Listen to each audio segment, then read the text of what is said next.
ওরে অনন্ত অলকাগুণ কৃপা নাম যার, ভুবন ব্যাপিত সেই প্রভু নৈরাকার। অষ্টদশ হাজার আলাম গুণাকারী, ততোধিক গুণের তুলনা দিতে নারী।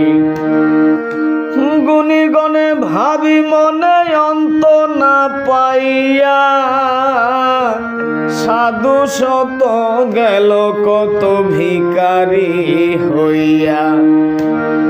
গুণীগণে ভাবি মনে অন্ত না পাইয়া, সাধু শত গেল কত ভিখারি হইয়া। শোনো গুণী অনুমানে যথা সাধু শত, এক রাজ্য সুসৌন্দর্য নামে গুজারত। নরপতি সূর্যমতি কৃত কার্য বিষ, ধর্মে মতি অধিপতি নামে নওয়াজিস।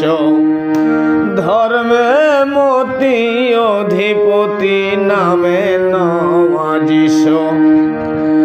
কহে হিনয়াস করালে স্বামী মাত্র নাম, উপপতি সেবিলে পুরায় মনস্কাম।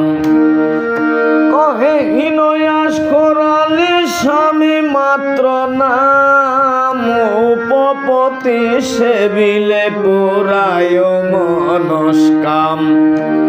নারীর বাসনা দেখি মল্ল বিপরীত, নারীর বাসনা দেখি মল্ল বিপরীত।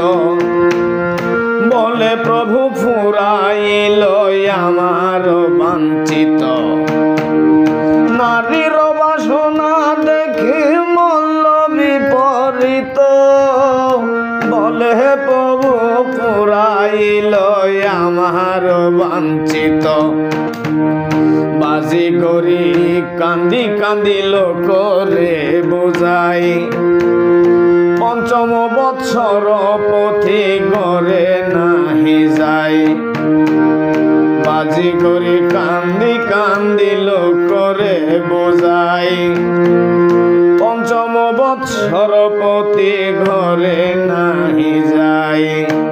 কয়হীনয়াস করালে স্বামী মাত্র নাম, উপপতি সেবিলে পুরায় মনস্কাম।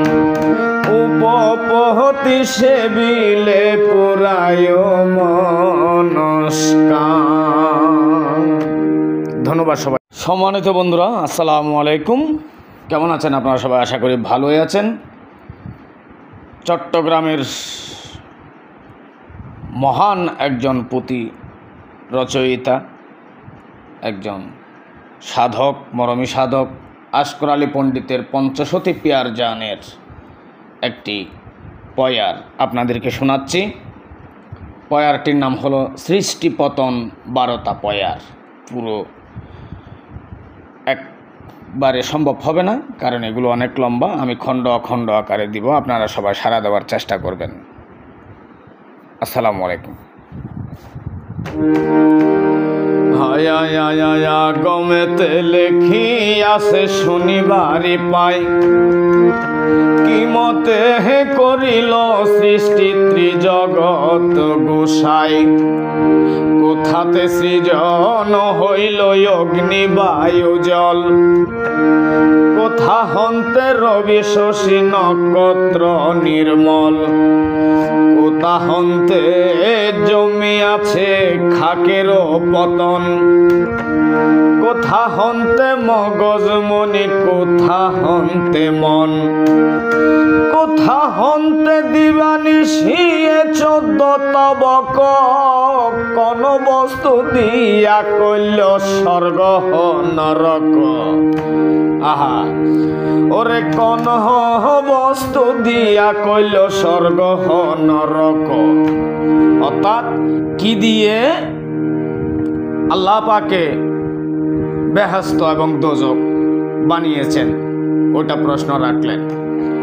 কোথা হন্তে রক্ত, কোথা পিত্ত, কোথা হতে বায়ু, কোথা রক্ত, কোথা পিত্ত, কোথা হতে বায়ু, কোথাতে রাখিয়াছিল জীবগণ আয়ু।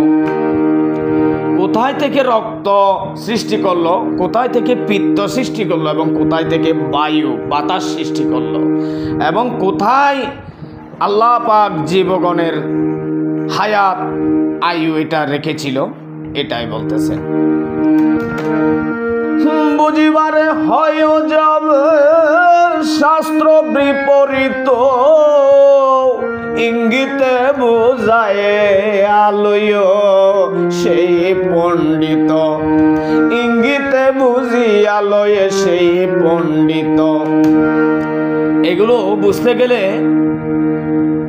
পণ্ডিতেই বুঝবেন, অর্থাৎ আল্লাহ পাকের সৃষ্টি রহস্য এটা কোথায় থেকে কিসের সৃষ্টি করেছেন এগুলো একমাত্র পণ্ডিতেই জানবে, মুক্তজনে এগুলো বুঝবে না। এবং এই আল্লাহ পাকের সৃষ্টি রহস্য, বিশ্ব রহস্য এগুলো বোঝার ক্ষমতা তাদের নাই। মহাপণ্ডিত যারা, এই যে গুরুজি আশকর আলী পণ্ডিতের মতো এরকম পণ্ডিত ব্যক্তিরাই একমাত্র এগুলো সৃষ্টি রহস্য বোঝার ক্ষমতা রাখেন। হত গজ বাক্য কহে হত মূর্খ জনে, শাস্ত্র মত কহে যত পণ্ডিত সুজনে। সৃষ্টির পতনে কেনে কইল দশ দিশে, একে একে বলিবাম তৃতীয় রবিশে।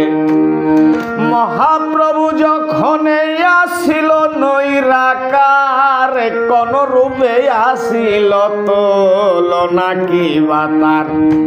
আল্লাহ পাক যখন নৈরাকার ছিলেন, আকারিকার ছাড়া নৈরাকার ছিলেন, তখন কি রূপে তিনি ওখানে আসছিলেন, অবস্থান করছিলেন, ওইটাই বলতেছেন।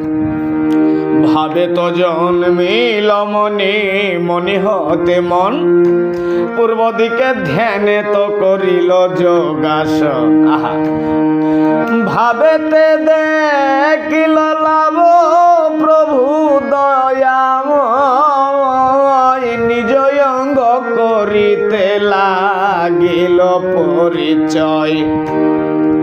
যোগের আসন যবে সম্মুখে রাখিল, দৃষ্টিপন্থে চতুর্দিক সৃজন হইল। আর মতে বলিয়াছে নিগম বিধানে, ভাব হন্তে ভাবিনি জন্মায় শ্রীমানে। সেই মুক্তি হন্তে কইল সকল সৃজন, নিমেষে সৃজন কইল যত লয় মন। মনরত সৃজিল সর্বাঙ্গে দিয়া কাম, রাক্ষস মারিতে হে প্রভু সৃজেল রাম। পণ্ডিত সৃজিল শাস্ত্র করিতে প্রচার, সৃজিয়াছে মূরখ করিতে কদাচার। আল্লাহ পাক পণ্ডিত সৃষ্টি করেছেন আল্লাহ পাকের শাস্ত্র প্রচার করার উদ্দেশ্যে, এবং মূর্খকে আল্লাহ পাক সৃষ্টি করেছেন এগুলোকে নিয়ে সমালোচনা করার জন্য। না হয় পণ্ডিতের পণ্ডিতগিরি এটার মূল্য এবং মর্যাদা বোঝা যাবে না, পাওয়া যাবে না।